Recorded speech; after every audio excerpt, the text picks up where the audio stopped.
Effect studies were carried out on a wide variety of near-surface nuclear detonations to increase knowledge of the basic effects of megaton range shots and the effects on structures and materiel, especially of megaton range shots.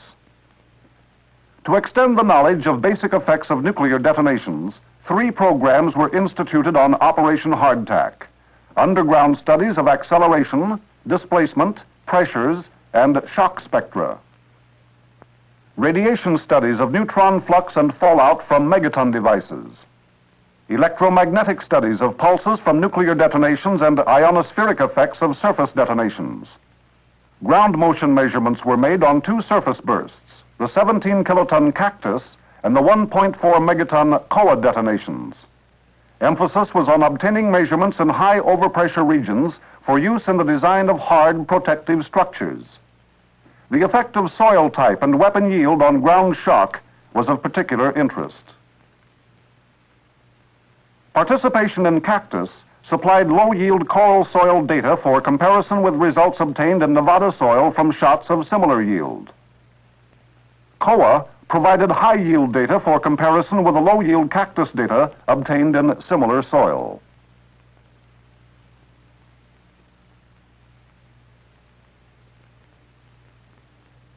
Underground accelerations and displacements produced by Koa and Cactus were measured in regions where air overpressures were up to 900 psi.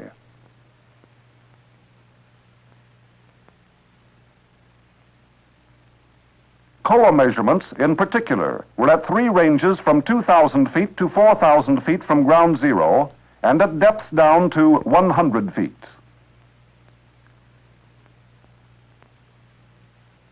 Underground pressure measurements were made with flexible drumhead gauges.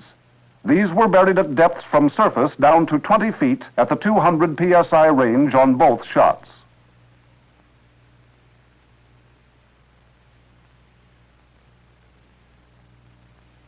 Canisters with vibrating reed-type gauges were installed with their tops flush to the ground surface and inside flexible arch structures at overpressure ranges from 75 to 200 psi.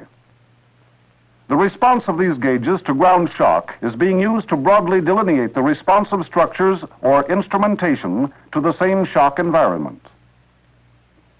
An air blast line was installed to provide air overpressure measurements for correlation with the ground shock data.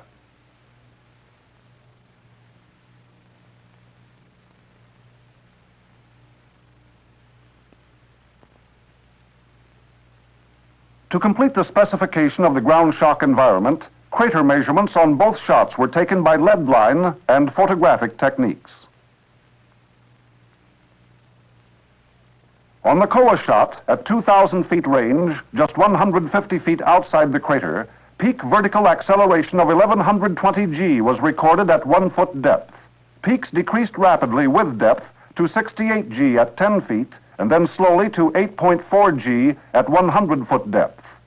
Vertical accelerations at 3,150 feet range show similar decrease with depth from 441 G near the ground surface to 1 G at 100 foot depth.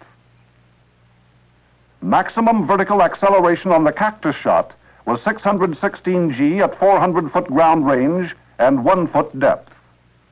Cactus peak vertical accelerations also showed rapid decrease with depth.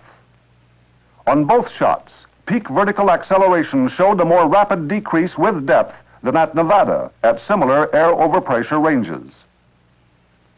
Horizontal ground accelerations on both shots were higher than those observed at similar air overpressure ranges in Nevada. On Koa, peak horizontal accelerations at 2,000 feet range varied from 40 G at 10 foot depth to 51 G at 50 feet depth to 5.6 G at 100 foot depth. Observed acceleration records did not follow as simple a pattern as previously observed from airbursts at NTS. Nevada acceleration traces are more readily related to the shape and strength of the air blast wave, which generates a ground shock as it arrives at a location. The EPG records of the hardtack shots, Cactus in particular, are much more complex. The high seismic velocity characteristics of the coral soil causes early arrival of refracted and direct Earth-transmitted energy, which in many instances masks effects due to the local air blast slap. Relative displacement measurements between the ground surface and the 50 and 100 foot depths on both shots showed smaller displacements than expected from Nevada results. The largest was less than 3 inches.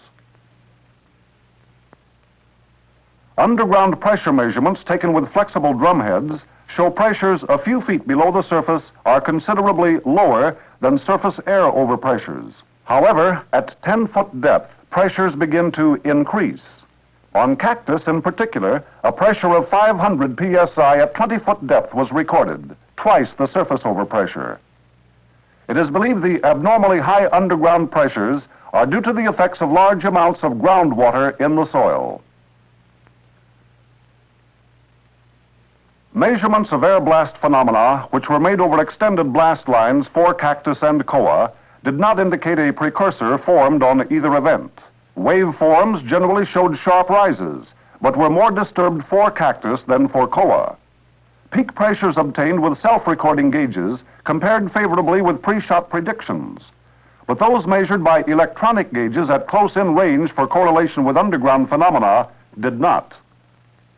Furthermore, waveform characteristics at these locations were quite different for the two events. Until further analysis is made, caution should be used in predicting underground structural damage at short ranges. Ground motion results indicate soil type and device yield play an important role in determining underground motions. Correlation of ground motion with air blast data is in progress in an effort to produce scaling relationships. Simple scaling relationships to give ground motion for a particular soil and weapon yield are not apparent. The radiation program studied neutron flux and fallout for megaton range bursts. The objectives of this program were to measure the complete neutron spectra as a function of range and to determine the relative contribution of certain radionuclides to both local and worldwide fallout resulting from megaton land and water service detonations. Instrumentation for the neutron flux dose measurements consisted of threshold activation and fission detector foils exposed along a single non-radial line from 900 to 4,100 yards from ground zero. This instrument line was used on 2 shots with predicted megaton range yields to document neutron flux spectra and neutron dose as a function of distance.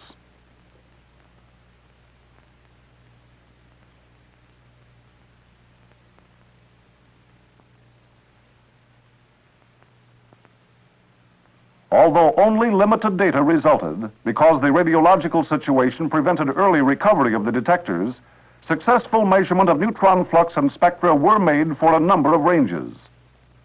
The measured neutron doses were found to be lower by a factor of 2 than the TM23-200 predictions. In the study of radioactive fallout, 2 methods of sample collection were programmed. First, early cloud sampling by rockets.